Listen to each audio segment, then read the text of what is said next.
¿Qué tal? Mi nombre es Iván Solís y el tema de hoy es resonancia magnética. Antes de comenzar con el tema, vamos a ver algunos conceptos. Por ejemplo, espectroscopía. Es una técnica analítica para determinar la estructura de compuestos químicos por medio de una medición e interpretación entre la radiación electromagnética absorbida o emitida por átomos, iones o moléculas. El principal interés radica en los cambios que se originan en los orbitales de cada elemento y su alteración en los niveles energéticos, en respuesta a la absorción de la energía externa. Cabe mencionar que cada átomo, ion o molécula tiene una respuesta muy característica e individual con la radiación, emitiendo fuertes señales ópticas por parte de los núcleos atómicos que proporcionan una información específica y muy valiosa para la química, registrada como una línea espectral o señal de resonancia. Un concepto indispensable en resonancia magnética es el desplazamiento químico, el cual se refiere a un rango específico para cada grupo funcional, ya que emiten una señal magnética muy característica de ellos y se mide en una escala que va desde el 0 al 14. El desplazamiento químico se representa por una letra griega delta. Es importante resaltar que la unidad de medida del desplazamiento químico es partes por millón. El desplazamiento químico puede calcularse a partir de tres frecuencias: la frecuencia de absorción del hidrógeno, la frecuencia del TMS, que es la abreviación que corresponde al tetrametilsilano, y la frecuencia de operación del equipo utilizado. Por ejemplo, si el equipo es de 3000 MHz, entonces B0, que es la frecuencia del equipo utilizado, es igual a 300 por 10 a la 6 Hz. En una señal de desplazamiento químico con valores cercanos al número 1, requieren menor energía de resonancia magnética para detectar la señal de los componentes de la muestra. Sin embargo, los valores más cercanos al 12 requieren mayor energía, debido a que están escondidos por la nube electrónica generada por la electronegatividad de los elementos con mayor cantidad de electrones en su último orbital. Es importante recapitular que cada capa de valencia siempre va dividida en dos ciclos, de acuerdo al spin o dirección de giro, indispensable para aceptar o rechazar electrones de otros elementos químicos, ya que el spin está directamente relacionado con el momento angular giratorio y este produce un momento magnético. En la técnica de resonancia magnética es indispensable conocer la forma y orientación electrónica de diferentes elementos químicos básicos, así como de los grupos funcionales. El hidrógeno es la base principal en el análisis de resonancia magnética. Tiene un electrón en la capa S, por lo que el spin es igual a un medio, y para llegar al equilibrio químico deberá unirse a otro hidrógeno o elemento para completar su capa de valencia y su spin tenga el valor 1. A continuación nombraré algunos elementos químicos que son de uso común en resonancia magnética, que su spin es igual a un medio, como el hidrógeno, el carbono, flúor y fósforo.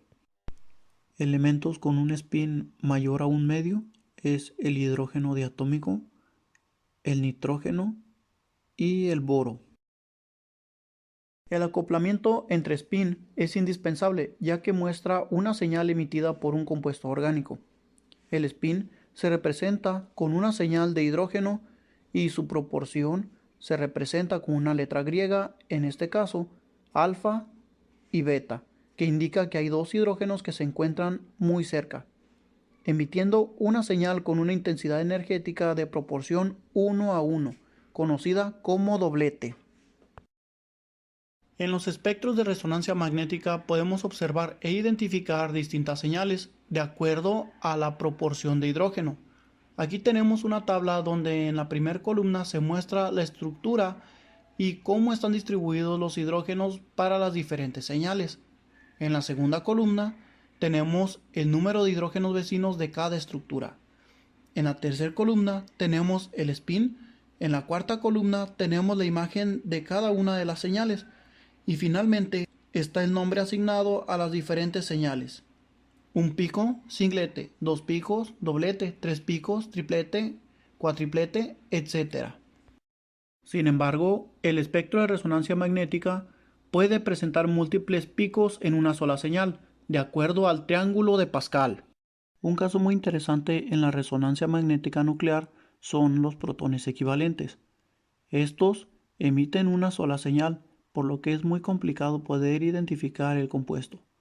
Por ejemplo, el espectro de la acetona contiene dos grupos alcanos idénticos, por lo tanto, emiten la misma señal y tienen el mismo desplazamiento químico, que es equivalente a 2.09, como se observa en la siguiente imagen. Otro caso muy similar es la proyección de la señal del acetato de metilo, porque este compuesto, al dividirlo a la mitad, los electrones de ambos oxígenos provocan señales muy parecidas, difiriendo solo en el grupo funcional o unión con el radical, tal cual como se observa en la imagen número 2 de la diapositiva. En este último ejemplo sobre protones equivalentes tenemos el espectro del compuesto 2,5-dimetil 1,4-benzenodiol, en el cual se observan tres señales. La primera es de los dos grupos de alcohol, la segunda pertenece a los dos grupos metil y la tercera señal corresponde al benceno. Cada señal tuvo un valor de desplazamiento químico diferente, ya que se trata de dos grupos funcionales distintos y un anillo aromático. En este caso, benceno. Un ejemplo de doblete es el espectro de acetato de 1,1,2 tricloretilo. Al escribir la estructura química podemos observar dos grupos funcionales, marcado en color verde el grupo funcional cetona y de color rojo el grupo carbón halogenado. Aquí podemos observar que hay dos hidrógenos vecinos causantes de esta señal. Integración. Es la metodología que se utiliza para determinar la cantidad de hidrógenos en cada señal de resonancia magnética.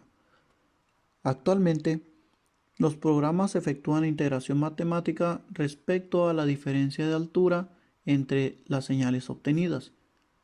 No debemos olvidar que la integración no nos dice los valores absolutos, solo nos brinda una relación aproximada, ya que suele redondearse los valores para facilitar el cálculo matemático para la obtención de hidrógenos en cada señal obtenida. Ejemplo de integración. Tenemos el espectro de una muestra problema que contiene un oxígeno, 5 carbonos y 12 hidrógenos. El software nos muestra dos señales. La señal A nos da 1.19 para el desplazamiento químico y 23 milímetros de altura.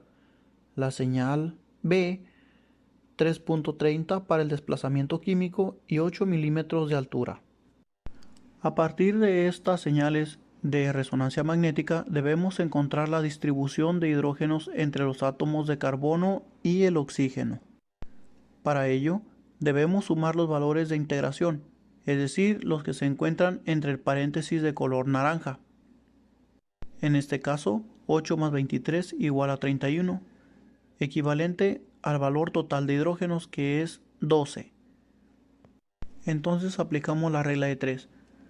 31 es el valor máximo para 12 hidrógenos. En la primera muestra tenemos 23 y debemos encontrar la cantidad de hidrógenos contenidos ahí. Entonces aplicamos A es igual a 23 por 12 entre 31, que es equivalente a 8.9, que casi es igual a 9 hidrógenos, ya redondeándolo. Aplicamos la misma metodología para la muestra B, que sería 8 milímetros multiplicado por los 12 hidrógenos dividido entre el valor total, que es 31 milímetros, que es la altura, es igual a 3.09, que casi es igual a 3 hidrógenos. De los datos obtenidos anteriormente, la señal A presenta 9 hidrógenos, la señal B presenta 3 hidrógenos. Entonces, en una tabla vamos a repartir los hidrógenos a los elementos que conforman la muestra problema. En este caso, 5 carbonos y un oxígeno en la primera columna. Y en la segunda columna escribimos la cantidad de enlaces que puede formar cada uno de estos elementos. De manera experimental, vamos a repartir los hidrógenos a los diferentes elementos que constituyen la muestra problema, tomando en cuenta el número de enlaces que pueden formar. El carbono puede formar 4 enlaces, el oxígeno solamente 2 enlaces. Del primer al tercer carbón vamos a repartir 3 hidrógenos y un carbón. En el cuarto carbón vamos a considerar los 3 enlaces con los carbonos anteriores. Sin embargo, si agregamos un hidrógeno, el oxígeno y los demás elementos saldrían sobrando. Entonces, al cuarto carbón vamos a agregar un oxígeno. Al quinto carbono le vamos a asignar los 3 hidrógenos restantes, debido a que aún puede formar un cuarto enlace y puede unirse posteriormente al oxígeno. Dibujamos entonces la estructura y observamos que hay 2 grupos funcionales. El grupo funcional éter, marcado en color rojo, y el grupo alcano, marcado en color verde. El nombre de la muestra problema sería metil-terbutil éter. Como podrá observar, se han cumplido los criterios obtenidos de la integración para cada señal. La señal A, con 9 hidrógenos, es representada por el grupo funcional alcano. La señal B, 3 hidrógenos, representada por el grupo funcional éter. Veamos un ejemplo más sobre integración. Tenemos el espectro de una muestra que contiene 3 oxígenos, 4 carbonos y 6 hidrógenos. Ahí observamos 3 lecturas. La primera señal, 2.25 delta, que representa el desplazamiento químico, y 23.1 milímetros de altura. La señal B, 3.39 delta y 15.6 milímetros. La señal C, 12.34 delta y 7.9 milímetros. El objetivo es encontrar la distribución de hidrógenos para cada señal que integra el espectro de resonancia magnética. Para ello, sumamos la altura de cada señal, es decir, 23.1 más 15.6 más 7.9, dando como resultado 46.6. Entonces, redondeamos las cifras significativas para obtener el valor de 47. Este valor representará el total de hidrógenos totales, es decir, 6 hidrógenos. Aplicamos la regla de proporción directa, también conocida como regla de 3, para cada señal. En la señal A sería 23.1 milímetros por los 6 hidrógenos dividido entre 47 milímetros, que es la altura total, dando como resultado 2.95, que casi es igual a 3, es decir, 3 hidrógenos. En la señal B tenemos 15.6 multiplicado por 6 hidrógenos entre 47, que es igual a 1.99. Redondeamos y obtenemos el valor de 2, es decir, 2 hidrógenos.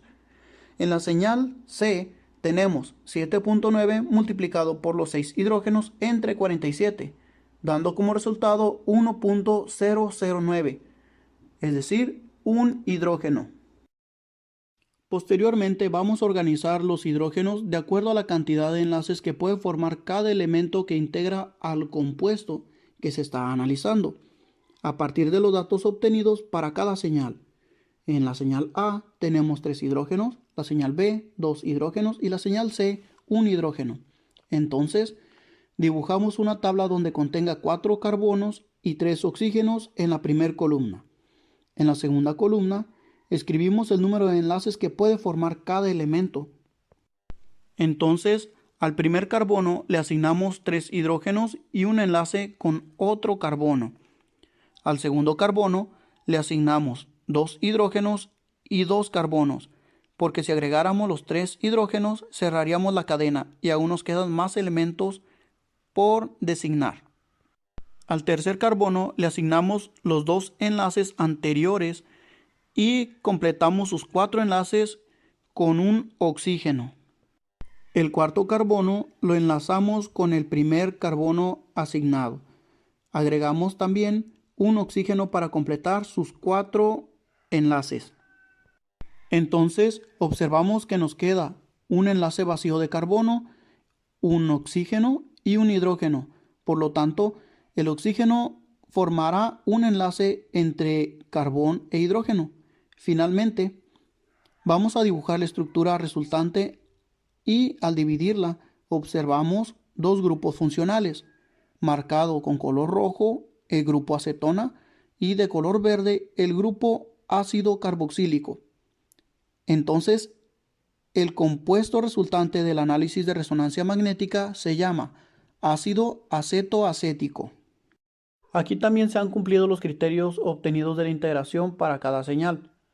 La señal A con 3 hidrógenos representado por el grupo funcional cetona. La señal B, 2 hidrógenos fungiendo como un enlazante para ambos grupos funcionales. Y la señal C con un hidrógeno en el grupo de los ácidos carboxílicos. Existen diversos factores que pueden interferir en un análisis de resonancia magnética. Uno de ellos es la temperatura, que puede mostrar cambios en las señales emitidas debido a la volatilidad, punto de ebullición, punto crítico y punto de fusión de los compuestos que se están analizando. Otro posible efecto es el solvente. Los factores del desplazamiento químico de los protones unidos al nitrógeno, al oxígeno y al azufre dependen fuertemente del solvente que se utilice durante la resonancia. Por lo tanto, la polaridad y la naturaleza para aceptar o donar electrones o formar puentes de hidrógeno es crucial. El efecto anisotropía magnética es una característica del efecto de protección o desprotección que se ejerce sobre los hidrógenos y su cercanía con algún sistema electrónico insaturado, es decir, un doble enlace o triple enlace, así como los sistemas aromáticos, ya que dichos sistemas electrónicos no son esféricamente simétricos, por lo que tienen un comportamiento distinto frente al campo magnético, debido a la orientación del spin. El efecto de concentración en la muestra puede provocar valores muy diferentes, por lo que es muy importante marcar o rotular cada muestra de acuerdo a sus características de dilución antes de cualquier análisis químico. En la siguiente imagen se observa el espectro de resonancia magnética de alcohol metílico a diferentes concentraciones. El grupo alcohol muestra una señal de cuatriplete debido a que está muy diluido y posiblemente el solvente que se utilizó para el análisis puede formar puentes de hidrógeno. El grupo metil a baja concentración muestra un doblete en su señal. Mientras tanto, el grupo alcohol y el grupo metil concentrados muestran un singlete por cada señal, es decir, no hay efectos o interferencias. Por lo tanto, es más sencillo identificarlos, de acuerdo a la tabla de valores de desplazamiento químico.